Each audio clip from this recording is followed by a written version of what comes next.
আমাৰ ভাৰতবৰ্ষত যোৱা 10 বছৰত অতি ভয়ানকভাৱে আৰ্থিক অসমতা বৃদ্ধি পাইছে আৰু এই সন্দৰ্ভত মই আপোনালোকক জনাব বিচাৰিছোঁ যে ৱৰ্ল্ড ইনইকুৱেলিটি লেব নামৰ এটা প্ৰতিষ্ঠানে দেশৰ আৰ্থিক অৱস্থা সন্দৰ্ভত এক প্ৰতিবেদন আগবঢ়াইছিল আৰু এই প্ৰতিবেদনত যোৱা 10টা বছৰত যেতিয়া নৰেন্দ্ৰ মোদী চৰকাৰখনে ভাৰতবৰ্ষত শাসনৰ ভাগ ধৰি ল'লে তাৰ পৰা বৰ্তমান সময়লৈকে হোৱা আৰ্থিক বৈষম্যৰ এক ভয়ানক প্ৰতিচ্ছবি দাঙি ধৰিছে যিটোৱে আগন্তুক লোকসভা নিৰ্বাচনৰ পূৰ্বে বিজেপি চৰকাৰৰ যি ভুল নীতি এই ভুল নীতি আমি দোহাৰাই থকাৰ দৰে যে সঁচাকৈয়ে ভুল সেই কথাটো প্ৰতিপন্ন কৰিছে আৰু ইয়াৰ বাবে আমি সকলো জনগণকে বিজেপি চৰকাৰৰ বিভিন্ন প্ৰতিশ্ৰুতি আৰু ইয়াৰ প্ৰকৃত ৰূপায়ণ সম্পৰ্কে সজাগ হ'বলৈ আহ্বান জনাইছোঁ 2014 চনৰ লোকসভা নিৰ্বাচনত বিকাশ আৰু দেশৰ আৰ্থিক সংস্কাৰৰ প্ৰতিশ্ৰুতি দি শাসনলৈ অহা মোদী চৰকাৰৰ 10 বছৰ উকলি যোৱাত আজিৰ প্ৰকৃত ছবি হ'ল দেশৰ 40% অৰ্থৰ অধিকাৰী মাত্ৰ 1% ধনী লোক আৰু নিম্ন খাপৰ 50% লোকৰ হাতত আছে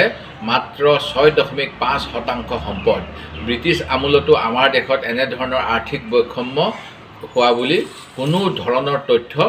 উপলব্ধি কৰা নাযায় এই প্ৰতিবেদনখনত কোৱা হৈছে যে বিগত সময়ছোৱাত ভাৰতবৰ্ষৰ অৰ্থনৈতিক বৈষম্য ইমানেই ভয়ংকৰভাৱে বৃদ্ধি পাইছে যে দেশৰ মুঠ জাতীয় উপাৰ্জনৰ 22.6% মাত্ৰ 1% পুঁজিপতি লোকৰ হাতত আৰু নিম্নাংশৰ 50 জন লোকে মিলি হাড় ভঙা শ্ৰম কৰিও দৈনিক 1 টকাৰ তেওঁলোকে মাত্ৰ 15 পইচাহে উপাৰ্জন কৰিবলৈ সক্ষম হয় প্ৰতিবেদনখনত কেৱল জাতীয় উপাৰ্জনৰ ক্ষেত্ৰতে নহয় দেশৰ মুঠ জাতীয় সম্পদো যে এটা মুষ্টিময় পুঁজিপতি শ্ৰেণীৰ পকেটলৈ গৈছে তাৰো তথ্য দাঙি ধৰা হৈছে আমাৰ নেতা ৰাহুল গান্ধী ডাঙৰীয়াই আগৰ পৰাই কৈ আহিছিল যে মোদী চৰকাৰখন হৈছে সুদ বুটকা চৰকাৰ অৰ্থাৎ সুদ পিন্ধা আৰু বুট পিন্ধা মানুহৰ চৰকাৰ য'ত তেওঁলোকৰ কাৰণে সাধাৰণ জনতাৰ পৰা একমাত্ৰ ভোটটোৰহে মূল্য আছে তাৰ বাহিৰে তেখেতসকলৰ আৰ্থিক উন্নতিৰ বাবে কোনো পদক্ষেপ দেখা পোৱা নাযায় ইয়াৰ বিপৰীতে তেওঁলোকে দেশৰ সকলো নীতি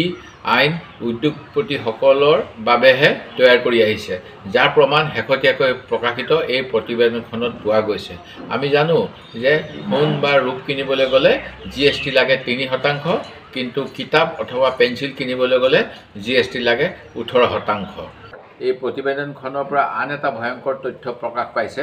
SBI যি ইলেক্ট্ৰেল বণ্ড জাৰি কৰিছিল এই ইলেক্ট্ৰেল বণ্ডৰ পৰা যি ৰাজনৈতিক দলসমূহলৈ ধন আগবঢ়োৱা হৈছিল ইয়াৰ 50%তকৈও অধিক ধন ভাৰতীয় জনতা পাৰ্টিয়ে সংগ্ৰহ কৰিছে আৰু বাকি 26টা দলৰ মাজত অন্যখিনি বিতৰণ হৈছে ঘৰ অফিস গুদান আদি সলনি কৰা কথা ভাবিছে নেকি পিছে সলনি কৰিব হয় সকলো বস্তু এঠাইৰ পৰা আন ঠাইলৈ সহজে নিয়াটো জানো সম্ভৱ চিন্তা তাতেই নহয় জানো কেৱল ঘৰ অফিসে নহয় ডাঙৰ ডাঙৰ মেচিন বাইক ডাঙৰ ডাঙৰ গাড়ীকে ধৰি সকলো বস্তু পিছে এতিয়া আৰু চিন্তাৰ কোনো কাৰণ নাই আপোনাৰ এটা মাথো ফোন কলতে সমাধান হৈ পৰিব এনে সমস্যা আপোনাৰ কাষত আংকুশ কাৰ্গো পেকাৰ্ছ এণ্ড মুভাৰ্ছ সমগ্ৰ ভাৰততে প্ৰভাইড কৰে ডোৰ টু ডোৰ সাৰ্ভিস গতিকে দেৰি কিহৰ এতিয়া যোগাযোগ কৰক 9957630102 অথবা 9546214823 নম্বৰত লগতে ঠিকনা ফটাহিল আমবাৰী নিয়াৰ অনাথ আশ্ৰম আমবাৰী থানা গুৱাহাটী